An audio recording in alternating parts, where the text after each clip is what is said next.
ডালের পকোড়িটা পুরো রেডি হয়ে গিয়েছে। এদিকে আমি চাটনিটা বানাই নিয়েছি। নমস্কার বন্ধুরা, আপনাদের সকলকে অনেক অনেক স্বাগতম। আমি আজকে নিয়ে এসেছি ফুড কিচেনের মাধ্যমে ডাল দিয়ে কারাই পাতা দিয়ে পকোড়ি বানানোর রেসিপি। চলেন তাহলে দেখা যাক আমি কিভাবে পকোড়িটা বানাবো। দেখেন বন্ধুরা, আমি আজকে বলেছিলাম ডাল দিয়ে কারাই পাতা দিয়ে পকোড়ি বানানোর রেসিপিটা আপনাদের সাথে শেয়ার করব। কি কি উপকরণ লাগবে আমি সব কিছু নিয়ে এসেছি। এই যে দেখেন, আমি আধা কেজি ডাল ভিজাইয়ে নিয়েছি। এখানে নিয়েছি রঙ্গুরা, নুন, আটা, পেঁয়াজ, কাঁচা লঙ্কা। পকোড়ির সঙ্গে আজকে আমি বানাবো আদা চাটনি, কারি পাতা দিয়ে বানাবো, এই জন্য আমি কারি পাতা নিয়েছি।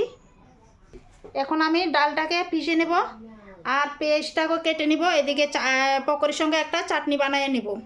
দেখেন বন্ধুরা, আমি ডাল বেটে নিয়েছি, পেঁয়াজ, কাঁচা লঙ্কা সব কিছু কেটে নিয়েছি, কারি পাতাটাও কেটে নিয়েছি।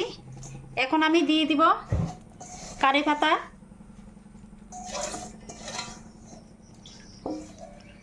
দিয়ে দিব পেঁয়াজ কুচি,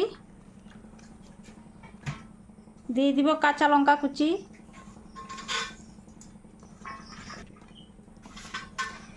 দিয়ে দিব স্বাদ মতো নুন,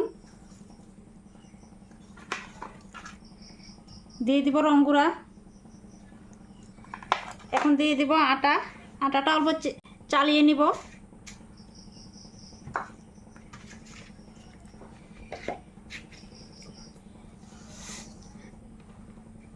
মেখে নিব। পকোড়ির কাইটা আমি মেখে নিয়েছি।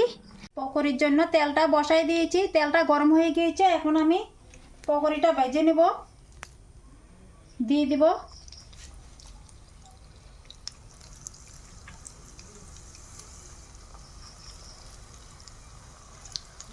এভাবে সবকটা পকোড়ি আমি ভেজে নিব।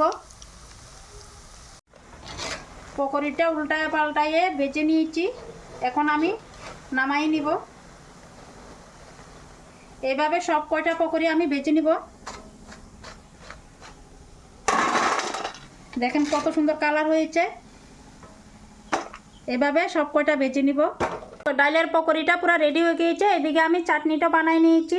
ডালের পকোড়িটা কেমন লেগেছে আপনাদের কাছে অবশ্যই কমেন্ট করে জানাবেন। আমার ভিডিওটা যদি ভালো লাগে থাকে লাইক শেয়ার, চ্যানেলটাকে সাবস্ক্রাইব করে দিবেন। আমার পাশে থাকবেন, ভালো থাকবেন, সুস্থ থাকবেন। ধন্যবাদ, দেখা হবে পরের ভিডিওতে।